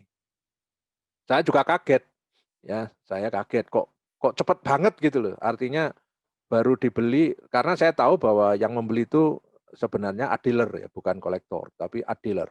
Yang pasti kalau dibeli art dealer itu penciumannya tajam. Ini mengandung market yang agak lumayan ini. Nah, itu diambil oleh mereka. Ya, bahkan sampai waktu itu saya kira mau diambil 10 tapi tidak boleh karena yang lain juga menginginkan sehingga hanya dikasih kesempatan 4 diambil. Ya. Kemudian 4 itu diambil di Jakarta terus ternyata 2 bulan berikutnya masuk ke lelang. Ya. Dan di lelang itu harganya itu naik 4 kali lipat dari harga galeri. Ya, 4 kali lipat dari harga galeri. Ya. Dan yang menarik, Galeri Gracia itu ketika membangun harga itu sangat transparan dengan seniman. Ya, jadi seniman itu dikasih tahu harga jualnya dan kemudian pembagian hasilnya itu juga sudah ada kesepakatan. Ya, dan itu tidak dirahasiakan semua. Jadi ada ya, dan jarak ininya ya dari misalkan Galeri Gracia menjual 10 juta misalkan itu. Maka ketika laku 10 juta itu juga memang kenyataannya seperti itu. Dan ketika dilelang itu laku 4 kalinya. Ya artinya sekitar 40-an juta. Ya. Nah, dari efek lelang itulah maka kemudian teman-teman kolektor yang lain baru mulai mempertanyakan siapa Mouse Art itu. Ya, itu. Jadi efek di market itu kemudian mencari siapa Mouse Art itu. Ya Pak OHD saja terkejut ketika saya katakan dianggap orang-orang Mouse Art itu adalah orang sekolahan. Ya, orang-orang lulusan ASRI atau lulusan ISI atau lulusan ITB begitu. Begitu saya katakan bahwa Rokim itu adalah seniman yang lulusan SMK. Sehari-hari dia itu petani bunga. Itu kaget dia. Ya, terus lalu Sireng dan seterusnya saya ceritakan yang sekolah sampai selesai kan cuma Watoni. Ya, terus Andri memang sekolah tapi motol di seperempat jalan ya. Jadi tidak sampai separuh jalan tapi seperempat jalan ya, protol sudah menganggap sekolah selesai gitu sudah di seperempat jalan menematkan diri karena kalau sampai sarjana buat apa itu mungkin begitu ya. Jadi dari situ kesannya sangat positif sebenarnya sampai akhirnya pameran yang ketiga itu karya sudah semua jadi sudah disetor ke Gracia tetapi eventnya itu tidak jadi digelar karena Galeri Gracia keburu tutup waktu itu ya. Dan perlu saya ceritakan Galeri Gracia tutup bukan karena rugi ya, tetapi karena tidak mau melanjutkan karena memang tidak ada yang ngelola. Ya karena Bu Helen waktu itu sebagai pengelola itu terlalu asik ke dunia ini ya, dunia fundraising di gereja ya. Jadi dia memang pengurus gereja di dekat Gracia itu ada gereja masa depan cerah. Ya, terus kemudian masuk ke struktur, kemudian biasanya itu menyalurkan bantuan-bantuan gereja ke masyarakat-masyarakat lain ya, dan itu menyedot waktunya beliau yang akhirnya Gracia tidak punya waktu untuk di-manage oleh beliau. Pada saat itu juga saya pun ditantang untuk melanjutkan, tapi saya tidak berani. Karena apa? Ya karena saya ini dosen, terus kalau kemudian waktu saya bagi dengan bisnis semacam itu, saya tidak punya waktu. Ya, kalau hanya sekedar ngikut lalu memberikan semacam pendapat itu saya kira tidak ada masalah. Nah, saya ingin cerita Mouse Art itu sebagai sebuah upaya ya waktu itu sebagai pilot project yang bisa kita copy paste tetapi tentu juga mengalami pengembangan. Dalam artinya kalau mau meniru model Mouse Art ya berarti harus ada satu tempat yang dipakai untuk lab, yang kata-kata lab tadi, yang dipakai untuk saling menggosok diri ya, dan di situ akan terjadi temuan-temuan baru karena kita diskusi. Jadi bukan karena kita hidup sendiri seperti komunitas atau kelompok-kelompok seniman di Prancis zaman dulu waktu di era impresionisme dan post impresionisme itu ya itu karena seringnya kumpul di taman-taman, di kafe-kafe, ya kemudian terjadi satu gerakan-gerakan yang mendongkel kekuasaan neoklasik di Prancis yang didukung oleh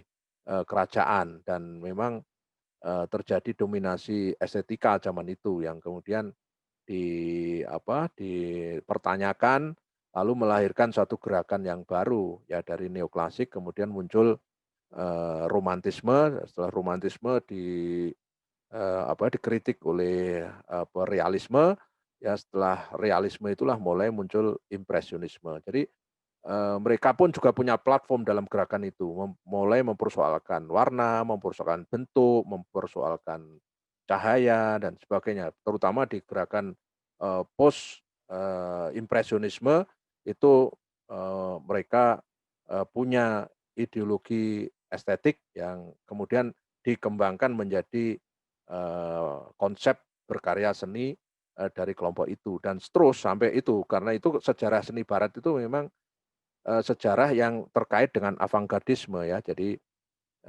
avantgardisme seni rupa modern itu ya dari waktu ke waktu isinya itu pertentangan ideologi seni yang melahirkan satu ism itu mulai dari neoklasik sampai kepada abstrak itu. Jadi avantgardisme itu kalau diklasifikasi ada 4 ya bagi saya ada 4. Yang pertama ada avantgardisme sosial ya. Ya seniman itu harus memiliki keterlibatan, keberpihakan. Ya, jadi kalau seniman tidak berpihak, ya dia tidak masuk pada platform ini. Jadi ini di sini itu seni lebih dipakai sebagai alat advokasi.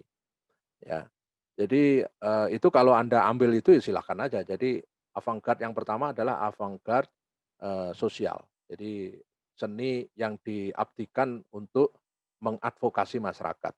Ya, artinya di sini seniman berpihak di situ. Kayak yang dilakukan Mulyono dan sebagainya itu. Terus yang kedua adalah avantgardisme pemurnian, purisme. Ya, jadi pemurnian. Ya, karena avantgardisme sosial itu rata-rata memang karyanya karya realisme. Ya, karya-karya realisme itu yang dipakai untuk seni itu masuk kepada dimensi-dimensi sosial politik di sana. Ya, dan yang berikutnya masuk kepada pemurnian di situ adalah dikembalikan lagi bahwa seni itu tidak masuk kerangka politik sosial, jadi lebih kepada seni demi seni itu sendiri. Maksudnya itu seni itu ya hanya memperkarakan garis, memperkarakan warna, memperkarakan bentuk, bidang. Jadi itu yang disebut dengan purisme. Jadi gerakan yang memurnikan seni sebagai persoalan seni itu sendiri lah. Di seni rupa itu apa isinya? Ya isinya ya cuma garis, warna, bidang, tekstur, begitu-begitu. Ya jadi lebih kepada masuk kepada esensi dari hal yang bersifat visual itu. Ya. Nah, ini yang kemudian nanti yang akhirnya menjadikan avantgardisme yang berikutnya yang disebut dengan avantgardisme formalisme. Ya, formalisme yang kemudian mengemuka di Amerika. Jadi yang terakhir adalah avantgardisme radikal. Ya, jadi avantgardisme radikal itu ya seniman-seniman yang meradikalkan itu membongkar sampai pada unsur-unsur visualnya ya termasuk kepada membuka pada sekat-sekat atau kategori-kategori seni tadi itu dibongkar, saling dipertemukan di situ dan itu masuk kepada seni rupa kontemporer. Maka isu-isu tentang HAM, krisis lingkungan ya dan sebagainya itu banyak hadir di dalam avantgardisme radikal itu termasuk isu feminisme dan seterusnya. Nah, itu kalau diceritakan sangat panjang ya. Saya kira itu hanya sekedar tambahan agar tantangan saya itu mendapatkan ruang yang lebih bermakna dari bahwa kita berkarya itu bukan sekedar melukis di atas kanvas ansik, tetapi kita berkarya sedang membaca, menerjemahkan situasi realitas yang kita pahami menjadi suatu gagasan yang kita tawarkan ke publik untuk direfleksikan. Jadi seni itu abilidad mengajak merefleksikan realitas. Ya, seni itu mengajak merefleksikan realitas yang dieksternalisasi atau yang diobjektivasi oleh seorang seniman. Dan tentu yang mampu melakukan ini adalah seniman yang mau belajar, seniman yang cerdas, seniman yang tidak hanya berkarya di rumah tanpa diskusi dengan tangga-tetangganya. Sesama seniman itu harus saling membenturkan kepalanya agar kepalanya itu tidak menjadi kepala batu, tapi kepala yang betul-betul cair, kepala yang betul-betul terus berubah, menikmati perubahan itu sendiri ya dengan inovasi-inovasi yang selalu fresh, yang segar gitu. Itu catatan tambahan saya. Silahkan teman-teman untuk merespon lebih jauh lagi. Siapa yang mau bicara? Silahkan. Ada Mulponi, ada siapa itu? Saya mohon izin. Oh, Sireng, silahkan. Oke. Yes. Ya, terima kasih Mas Juli. Selamat datang Om Kris.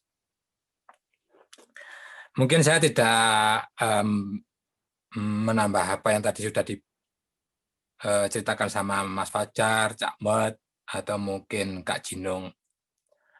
Tapi ini sedikit mungkin informasi juga buat Om Kris terkait program-program H8 yang akhirnya harus tertunda karena ada insiden CC Rani meninggal dunia.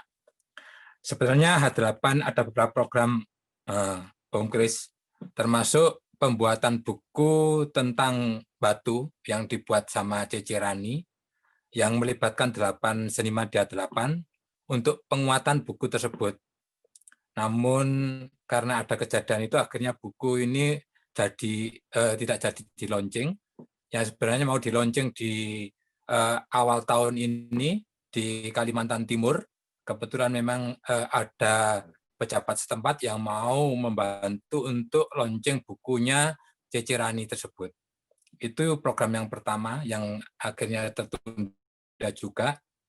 Program yang kedua, CC Rani sebenarnya di tahun 2021 ini mau membawa H8 ini ke Turki sama Jerman rencananya. Tapi karena lagi-lagi kejadian itu mungkin saat ini juga tercancel ya. Tapi karena di Hungari ada Om Kris, siapa tahu nanti Om Kris bisa melihatkan terkait program tersebut. Terus terkait tantangan oleh Kiai Mustari ini sangat memicu adrenalin ini untuk H8 ini. Wah, ini harus benar-benar kita lakukan itu. Ya, tentu sangat menarik seperti yang tadi Mas Juli sudah katakan tadi terkait Mausaad. Seandainya memang kalau H8 bisa memakai pola-pola seperti yang dulu di Mausaad, tentu sangat menarik. Karena memang akhirnya karya itu sendiri akan terus terang akan jadi maksimal. Karena ada beberapa diskusi dan lain sebagainya sampai di eksekusinya juga. Itu. Mungkin dengan tantangan inilah H8 harus menyambut baik. Dan mungkin harus sering-sering ke Kiai Mustari ini kayaknya. Terima kasih Mas Juli. Itu mungkin yang bisa saya sampaikan. Di sini hadir juga kayaknya adiknya CC Rani nih, Mbak Ajeng Artadaya ini dari Jember ini. Selamat malam Mbak Ajeng. Terima kasih Mas Juli, itu aja. Assalamualaikum warahmatullahi wabarakatuh. Waalaikumsalam. Wah, keren. Ya, itu dari ingkang Mbak Rekso pager gunung apa ngendi? Pager gunung. Ya, ada tambahan, teman-teman, ini sudah pukul 21. Kalau tidak ada dan kita anggap cukup, karena ini sudah 2 jam kita berdiskusi, ya, jadi saya kira kembali kepada tantangan saya yang terakhir tadi, mohon didiskusikan kalau dianggap strategis dan penting karena sebuah komunitas agar segera hadir di ruang seni rupa sekarang itu ya harus mencuri start ya, dan dengan mencuri perhatian publik yang dengan karya-karya yang fenomenal dan eksperimentatif. Dan yang eksperimentif dan fenomenal itu apa ya, harus diskusi. Ya harus diskusi, harus masing-masing punya ide, gagasan, dan nanti kita eksplorasi seperti apa. Jadi itu saya kira menarik ya. Jadi Batu itu sangat punya peluang seperti itu ya. Batu itu punya peluang karena pertama jarak rumah kita itu kan juga tidak jauh-jauh amat ya dari satu tempat ke tempat lain. Jadi misal bisa bergilir saja dari 8 orang itu kan bisa hari ini ke rumahnya siapa, besok lusa ke siapa lagi, bergilir gitu ya. Itu sambil itu mendiskusikan pola-pola bagaimana kita menyiapkan itu pameran-pameran berikutnya itu. Jadi harus saya kira itu harus diupayakan secara konsisten. Nah, jadi itu yang saya ingin katakan kepada Anda semua ya. Jadi berkarya dengan tantangan itu sangat berbeda kalau hanya berkarya kayak mekanis, kayak bangun tidur, berkarya, tidur lagi, berkarya lagi tanpa ada tujuan ke depannya. Itu saya kira kurang punya daya dobrak ya. Jadi kalau ada daya ganggu itu ya saya kira kita paradigma berkaryanya akan beda banget. Ya seperti yang pernah dialami Sireng ketika di Mouse Art itu, ya itu pelajaran yang sangat berharga ya, karena semula jarang diskusi, begitu ada di situ mau enggak mau berpikir itu muncul ya, mendesain itu muncul ya. Terus kemudian ternyata ada yang kurang enak karena ada masukan dari kiri kanan, dari teman-temannya termasuk dari saya. Terus akhirnya market bisa menerima karena sekarang market tuh makin cerdas, karena kolektor-kolektor tuh ya belajar di museum-museum, belajar pada karya-karya yang banyak hadir di forum-forum internasional, di pameran-pameran penting itu. Ya visualnya itu sudah sangat kaya ya di teman-teman kolektor itu. Jadi kolektor itu belajar seni juga ya. Jadi bukan hanya pengetahuannya tetapi juga cita rasanya juga dia sangat kuat sekali ya, sehingga memilihnya pun juga tahu karya mana yang karya bagus dan mana yang karya yang kurang. Yaitu situasi sekarang seperti itu. Jadi mari kita berkomunitas ini betul-betul ada platform dan pada akhirnya kita teridentifikasi sebagai komunitas yang memiliki identitas. Ya, saya kira itu kawan-kawan ya diskusi hari ini. Ya kita segera tutup, dan yang baru menikmati atau teman-teman nanti bisa dilihat di YouTube untuk dilihat ulang. Dan ini yang harus kita manfaatkan. Termasuk teman-teman Budapest nanti juga bisa melihat YouTube. Nanti linknya dikirim Pak Kris untuk YouTube-nya. Terima kasih sekali lagi. Selamat malam. Wassalamualaikum warahmatullahi